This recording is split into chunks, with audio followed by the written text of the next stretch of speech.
বাংলায় 1 লাখের অধিক নতুন সংস্থা, চাকরির বাজারের খতিয়ান দিলেন শতাব্দী রায়। 14 বছরে বাংলায় ব্যবসায়িক বুম, 1 লাখ নতুন সংস্থার রেকর্ড। বীরভূম থেকে নয়াদিল্লি, বাংলায় চাকরির বাজারে চমকপ্রদ হিসাব দিলেন শতাব্দী। নতুন সংস্থা, নতুন আশা। প্রতি বছর 7,000 সংস্থা বিনিয়োগ করছে বাংলায়, এক ধাক্কায় 83% বৃদ্ধি।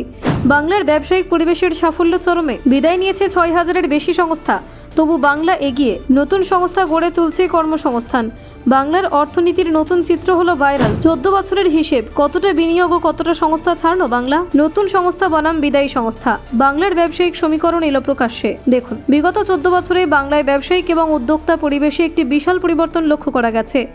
6 ডিসেম্বর বীরভূমের সাংসদ শতাব্দী রায় এই বিষয়ে বিস্তারিত তথ্য তুলে ধরেন। তার দাবি, 2011 সাল থেকে 2025 সাল পর্যন্ত বাংলায় 1 লাখেরও বেশি নতুন সংস্থা রেজিস্ট্রেশন করেছে। এটি প্রমাণ করেছে রাজ্যে ব্যবসায়ী এবং উদ্যোক্তাদের প্রতি ইতিবাচক মনোভাব রয়েছে এবং নতুন সংস্থা গড়ে তোলা সহজ হয়ে উঠেছে। সাংসদরা জানান, এই সময়কালে নতুন সংস্থা আগমনের হার এক ধাক্কায় 83% বৃদ্ধি পেয়েছে। প্রতি বছর প্রায় 7,500টি সংস্থা বিনিয়োগ করছে রাজ্যে। শুধু তাই নয়, গত 5 বছরে 40,000-এর বেশি নতুন সংস্থা গড়ে উঠেছে। এটি স্পষ্টভাবে দেখায় যে বাংলা অর্থনৈতিক উন্নয়নের ক্ষেত্রে তৎপর এবং নতুন উদ্যোগের জন্য এক উৎসাহজনক পরিবেশ তৈরি হয়েছে। তৃণমূলের রাজ্যসভা সাংসদ সাগরিকা ঘোষ ও লোকসভার সাংসদ শতাব্দী রায় নয়াদিল্লি থেকে এক সাংবাদিক বৈঠকে এই তথ্য প্রকাশ করেন। তারা জানান, সংসদের ভিতর এবং বাইরে উভয় জায়গায় বাংলার 100 দিনের কর্মকাণ্ডের দাবি জানানো হলেও তা কেন্দ্র উপেক্ষা করেছে। বিশেষ করে বাংলায় অর্থনৈতিক অগ্রগতি এবং চাকরির বাজারের খতিয়ান তুলে ধরার প্রয়োজনীয়তা তীব্রভাবে অনুভূত হচ্ছে। বীরভূমের সাংসদ শতাব্দী রায় বলেন, বাংলা মানেই ব্যবসায়িক পরিবেশ, একটি শক্তিশালী কেন্দ্র।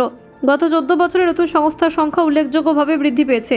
এতে রাজ্যের অর্থনৈতিক সক্ষমতা, কর্মসংস্থান সৃষ্টি এবং ব্যবসায়িক সুযোগের ওপর ইতিবাচক প্রভাব পড়েছে। তিনি আরও জানান, রাজ্য সরকার নতুন উদ্যোগকে উৎসাহিত করতে বিভিন্ন পদক্ষেপ নিয়েছে, যার ফলে সংস্থাগুলি সহজে নিবন্ধিত হতে পারছে। তবে এই তথ্য প্রকাশের পেছনে রাজ্য সরকারের নেপথ্যে রাজনৈতিক কারণ রয়েছে। শীতকালীন অধিবেশনে কেন্দ্রের পক্ষ থেকে বাংলার দিকে তোলা প্রশ্ন এবং কর্পোরেট খাতের খতিয়ান উভয়ই এই সময়কালের প্রেক্ষাপটে তৈরি হয়েছে।